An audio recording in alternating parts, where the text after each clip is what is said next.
kasama. Dala mo isa. Parating na sila, ang bagal nila eh. Ikaw ang walang kasama. Oo, mag-isa lang ako sir. Nag-ano lang, kasi day off. Mahal ka nun. Huwag ka mag-alala masyado. Huwag mo masyado isipin. Saan na kayo? Oo, na kay Bea Alonso. Tagal din naman, may nakilala na nga ako dito eh. Sige.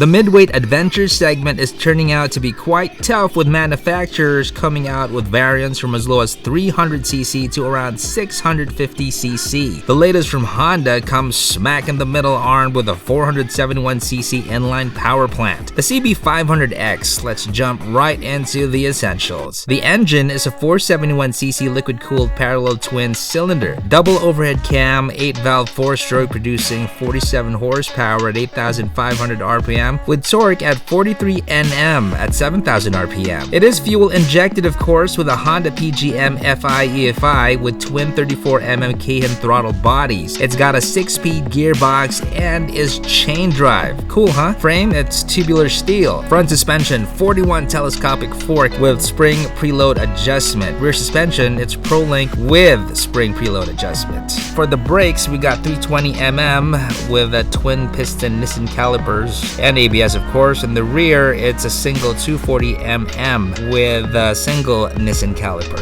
ABS too. Wheels, aluminum alloy with Y section, 17 over at the front with 17 at the rear, slapped with Pirelli Scorpion Trail tires. Seat height for us Asians, not bad at 810mm. It can take about 17.5 liters of fuel and is weighing at 196 kilograms.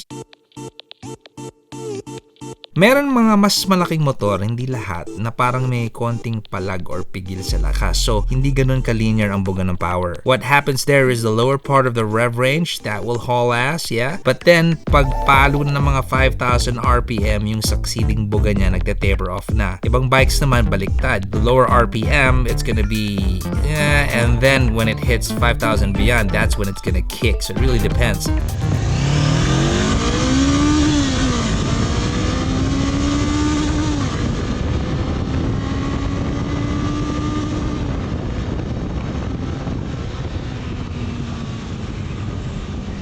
Usually 5,000 RPM sa gearing ng karamihan ng mga bikes. That's going to be about 100 kph or 110 kph, pala ganun. So, pag overtaking na, ganun yung setup mo, medyo 10 bits. Not so with the Honda CB500X. I also rode this in Malaysia a few months back, and I clearly remember the linear distribution is close to perfect, up to 8,500 RPM. Okay na okay yun. So, Honda is really protecting and investing in its engine tech in terms of power delivery and refinement. Mind you, this motor is performing beyond its numbers. Bagsak mo lang yung gear, sisipa na yan. Acceleration is pretty good, and you're gonna feel it. Impressive in the sense that it's fast despite what its size and numbers say.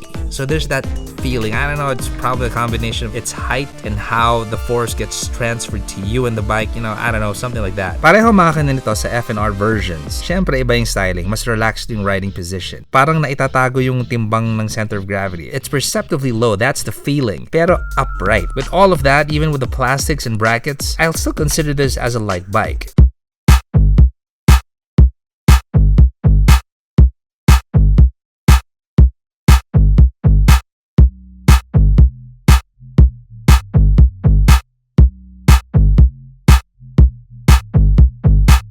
Handling for an adventure bike with its wide handlebars, it's effortless. The leverage, the rake, the angle, it's all working hand in hand, especially with the suspension supporting forces generated in corners. So despite the play, because it's an adventure bike, when you're hitting the corners, it's gonna hold its own, which naturally helps in handling. As an adventure bike, I will always prefer spoked wheels when hitting the dirt, no matter what the bike. So if I were to own this, I would spend more time on the road, which was, I think, the intention of the people who designed the bike. Not to say that it cannot hold its own off-road. Kaya naman. Pero pag naka-spoke wheels na ito, perfect na. Not all around yet, but again, you can also tweak the suspension to suit you. The windscreen, because of my height, redirects the wind mostly to my forehead. So kung mag-windscreen lang din ako, I would prefer a taller one, or I just take it out. Wind noise in a long ride can cause rider fatigue, and of course, we don't want that. Okay, taking a look at the gauge. We have trip 1, trip 2, you got the usual, nothing extraordinary. What I'm looking more at here is the interesting way on how the whole thing is tinted, because it's actually yellow. I don't mind. The note here is this thing called HIS, or Honda Ignition Security System.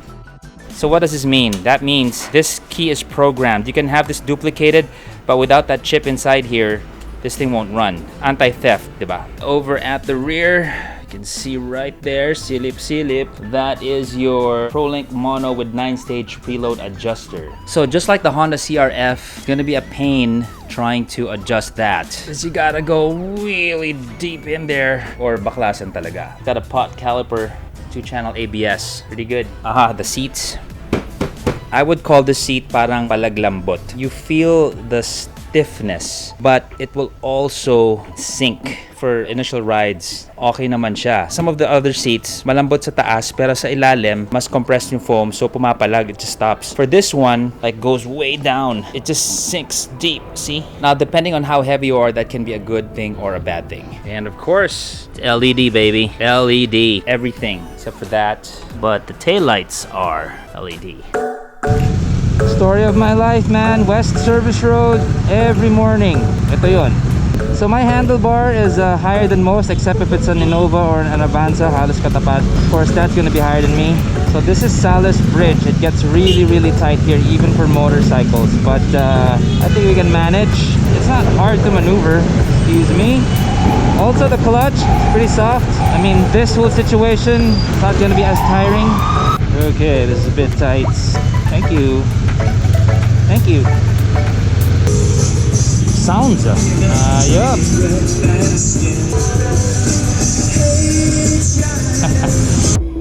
Turning radius for the Honda CB500X. It's a standoff with Mr. Money Man. Siyempre, tatabi tayo para kay Lolo. While you can go in and out in bad traffic, of course expect it to be a bit heavier compared to its smaller displacement siblings. Pero kaya. Got good leverage with the handlebars. Managing it in traffic when you're moving about. This is nice and wide, see? Balance. There. Yep. Urban Assault.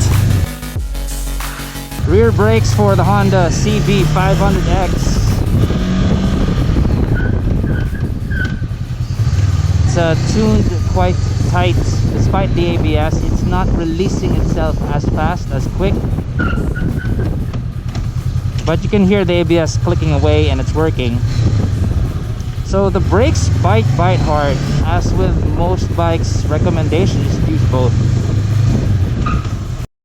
Wow, she's so cool. Nice. I want to review that one day.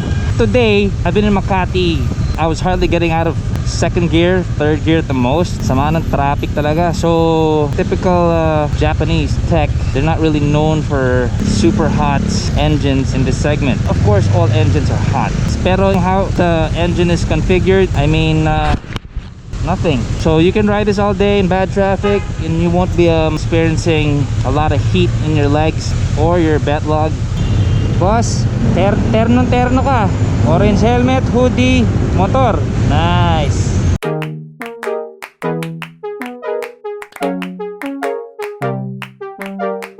Overall, the CB500X offers quite the competition with Honda muscle and tech as Honda Philippines strengthens its market share in this segment. The big bike category is getting really exciting as the months go by due to car drivers now considering the shift to two wheels due to our hopeless traffic situation and fluctuating gas prices. The Honda CB500X is a bike to be considered. It can get on the highway, fantastic engine, comfortable, and a looker at that. Enjoy shopping. This is Zach from Makina Moto Features. Ciao.